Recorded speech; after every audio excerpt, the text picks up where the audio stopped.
अच्छा, आपके चिंता करने से क्या हो जाएगा? आप कुछ संभाल लेंगे क्या? तो आप एक बहुत छोटी बात है कि आप अपने शरीर के एक रोम को भी सुरक्षा नहीं दे सकते, तो आप परिवार की क्या सुरक्षा कर लेंगे?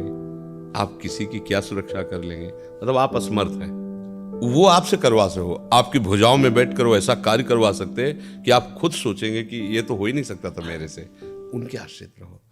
जीव का ये स्वभाव है कि अहंकार नहीं त्याग पाता, सबसे बड़ी बात है ना। अच्छा, आपके चिंता करने से क्या हो जाएगा? आप कुछ संभाल लेंगे क्या?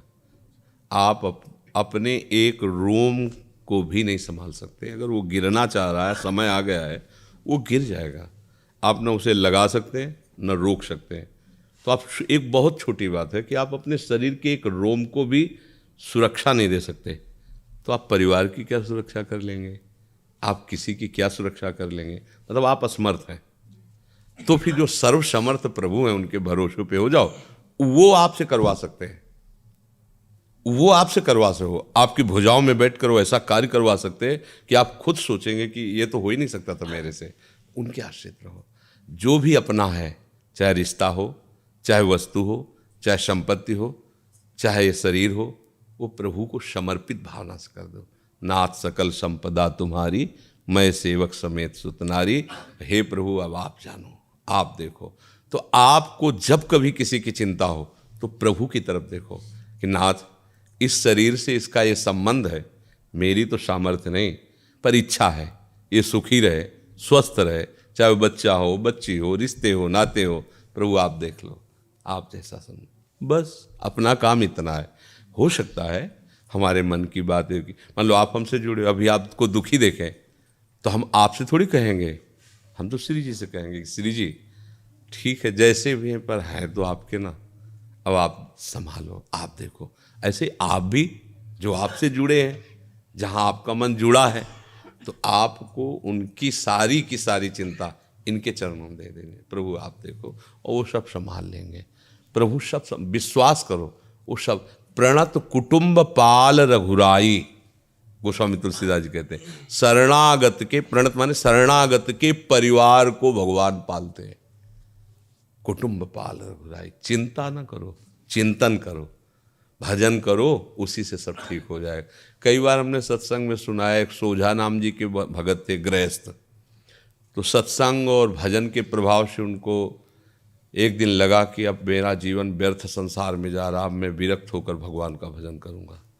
तो शास्त्र की बात आई कि अब तो ब्याह कर चुके हैं और नवजात शिशु बच्चा भी था, क्या करूं? तो पत्नी से उन्होंने कहा, देखो हमारा निश्चय हो गया है, अब हम भगवान का भजन विरक्त होकर करेंगे। आप पत्नी, इसलिए आपसे हम कहते हैं कि यदि आप चाहो तो हमारे साथ चल सकती हो, और अगर आप ना चाहो तो ये सारी संपत्ति, घर परिवार सब आपका, मुझे जाने दो। तो उनका, मुझे संपत्ति सब नहीं चाहिए, मैं आपके साथ चलूँगी। तो बोले अपने साथ कुछ नहीं ले चलना होगा, मतलब कुछ नहीं तो कुछ नहीं। उनका ठीक है। पर उन्होंने गोद में अपने नवजात बच्चे को लिया और चल दिया। जब काफ़ी दूर चले तो बच्चा लेके चलने में पीछे हो ही जाते हैं, तो पीछे मुड़ को देखा, उनका गोद में क्या है? उनका बच्चा। तो हमने कहा तो कुछ नहीं लेना है, तुम क्यों ले? तो बोले अभी नवजात बच्चे को कैसे छोड़ दें? चीता बहुत से टहल। बोले देखा इनका पालन पोषण कौन कर रहा है? तुम करती हो, छोड़, यहीं छोड़। अगर मेरे साथ चलना है तो बच्चे को छोड़ दिया ऐसे ही जंगल में। अब माँ तो माँ होती है ना, ठीक है, पति के आज्ञा के अनुसार भजन, पर उनके हृदय में एक टीस होती कि कभी कोई मुझे सूचना दे दे कि क्या हुआ होगा मेरे बच्चे का, उनके मन में था। तो कम से कम 12 वर्ष हो गए, पर उनके मन की वो पीड़ा नहीं गई कि एक बार तो मुझे पता चल जाती कि इनकी आज्ञा के अनुसार छोड़ दिया था, मेरा बच्चा मरा, कोई जंगली जानवर खा गया या क्या हुआ। सोझा जी ने देखा कि एक बात में अटकी हुई है। बोले चलो। तो 12 वर्ष में बाल और सब ऐसे बढ़ गए थे, तो पहचान में नहीं आए। गांव के बाहर रुके, गांव के लोग उधर से जो जाए तो बुलाया। बोले भैया यहाँ एक सोझा जी रहते थे, आप जान? बोले हाँ, बहुत अच्छे भजन करने वाले भगत थे। तो बोले वो विरक्त होकर के बाहर चले गए थे। उनकी पत्नी भी सुना साथ चली गई थी।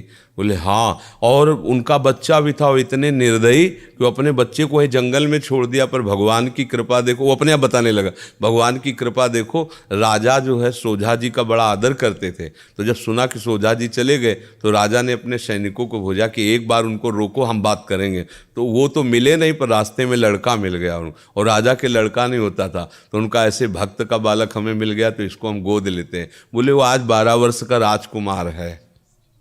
पत्नी इसका चलो सीधे यहाँ से। बोले समझ गए, तुम चाहे जितना कमाती, चाहे जितना हम कमाते, वो उतना नहीं प्राप्त कर पाता, और भगवान के सहारे छोड़ दिया तो राजकुमार बना बैठा है। तो हम अगर अपनी चिंता खुद ढोएंगे तो परेशान हो जाएंगे, कुछ कर नहीं पाएंगे। तो अगर अपनी चिंतामणि प्रभु के चरणों में समर्पित कर देंगे तो बात बन जाएगी।